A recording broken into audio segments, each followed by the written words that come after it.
Hello, నేను మీకు మునక్కాయ టమోటా కర్రీ ఎలా తయారు చేయాలన్నది నా వీడియో ద్వారా చెప్తాను. నెల్లూరు స్టైల్లో. నెల్లూరు వాళ్ళు మునక్కాయ టమోటా కూర చాలా ఇష్టంగా తింటారు. దీనికి కావాల్సింది 4 పెద్ద సైజు టమోటాలు, ఒక మీడియం సైజు 6 ఉల్లిపాయలు తీసుకున్నాను, ఒక మునక్కాయ పెద్దది. ఇప్పుడు దీనిలోకి 2 టేబుల్ స్పూన్ల ఆయిల్ తీసుకొని, ఆయిల్ వేడెక్కాక ఆవాలు వేసుకోండి. ఆవాలు కొంచెం చిటాపట అన్న తర్వాత కొంచెం ఉల్లిపాయ కొంచెం వేగిన తర్వాత జీలకర్ర కొంచెం వేగినాక కరివేపాకు, తర్వాత ఇందులోకి మనం కోసుకున్న ఆనియన్స్ ముక్కలు వేసుకొని రుచికి తగినంత సాల్ట్ వేసుకొని ఉల్లిపాయని 2 నిమిషాలు కలబెట్టుకోవాలి. ఈ ఉల్లిపాయలు నీళ్ళల్లో వేసి కోసుకుంటే మనకు కోసేటప్పుడు కళ్ళల్లో నుంచి వాటర్ కూడా రాదు. ఉల్లిపాయ తొక్కు కూడా చాలా ఈజీగా వచ్చేస్తుంది. అందుకని నీళ్ళల్లో ఉల్లిపాయలు వేసుకొని కోసుకోండి, బాగుంటుంది. ఉల్లిపాయ వేగిన తర్వాత పసుపు వేసినాక టమోటాలు సన్నగా పొడవుగా కోసుకోండి. అడ్డంగా కోయొద్దు, అడ్డంగా కోస్తే తొందరగా ఉడకదు. ఇలా సన్నగా పొడవుగా కోసుకున్నాం అనుకో, టమోటా అనేది తొందరగా ఉడుకుతుంది. ఇలా 2 నిమిషాలు టమోటాని కలిపెట్టుకొని ఇందులోకి ఒక అర స్పూన్ అల్లం వెల్లుల్లి పేస్ట్ వేసుకోవాలి. అల్లం వెల్లుల్లి పేస్ట్ వేసుకొని 2 నిమిషాలు కలిపెట్టి దీన్ని సిమ్లో పెట్టేసి మూత పెట్టేద్దాము. 5 నిమిషాల తర్వాత చూడండి, టమోటాలో ఉండే వాటరు బయటకు వస్తుంది. ఇవి నాటు టమోటాలు వాటర్ అనేది ఎక్కువ ఉంటుంది. ఇలాగ నాటు టమోటాతోనే టమోటా వండుకుంటే చాలా టేస్ట్ ఉంటుంది, చాలా బాగా రుచిగా కూడా ఉంటుంది. ఈ టమోటా అనేది మెత్తగా ఉడికిపోవాలా, నీళ్ళు వేయకుండా ఇలాగనే మనం మెత్తగా దగ్గరికి వచ్చేంత వరకు కలుపుకుంటూ ఉండాలి. ఇది బాగా మెత్తగా అయిపోయినాక ఇందులోకి 1 స్పూన్ కారం వేసుకోండి.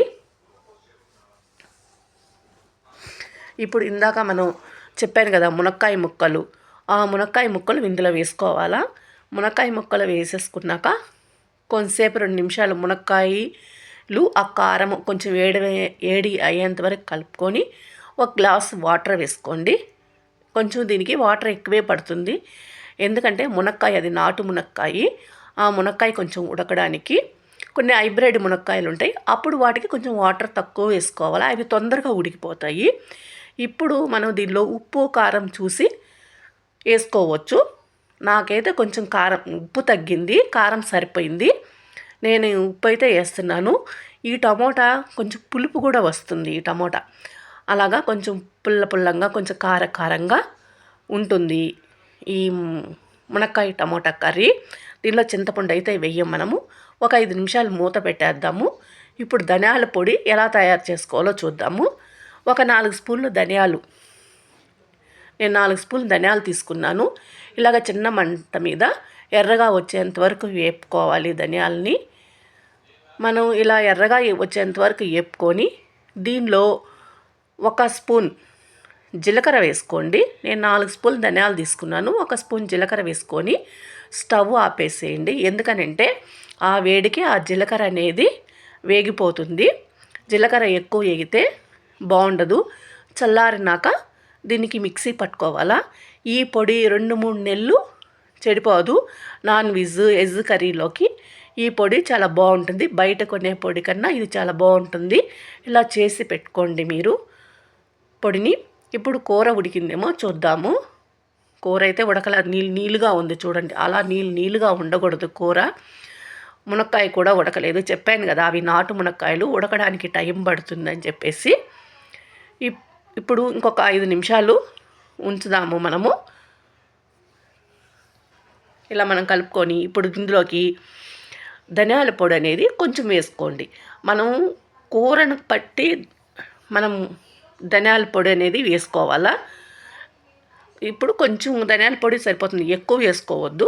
కొంచెం ధనియాల పొడి వేసుకొని ధనియాల పొడి వేసినాక కలుపుకోవాలి. ధనియాల పొడి అనేది ఎప్పుడైనా కూర దించుతాము ఇంకా ఒక 5 నిమిషాలు 10 నిమిషాలకు ముందు అనగా వేసుకోవాలా. ముందుగా వేసుకొని దాన్ని ఉడకపెట్టకండి. ధనియాల పొడి వేసి ఇంకొక 5 నిమిషాల్లో ఉడికిపోద్ది కూర అనగా వేసుకోండి. అప్పుడు మంచి స్మెల్ వస్తుంది.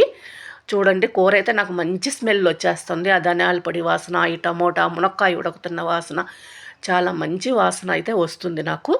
కూర అయితే రెడీ అయిపోయింది. ఇలా గుజ్జు గుజ్జుగా కూర అయితే రావాలా, వాటర్ అనేది ఉండకూడదు. నేనైతే కొత్తిమీర అనేది వేయటం లేదు. నేను అన్ని కూరల్లో కొత్తిమీర అనేది వేయను.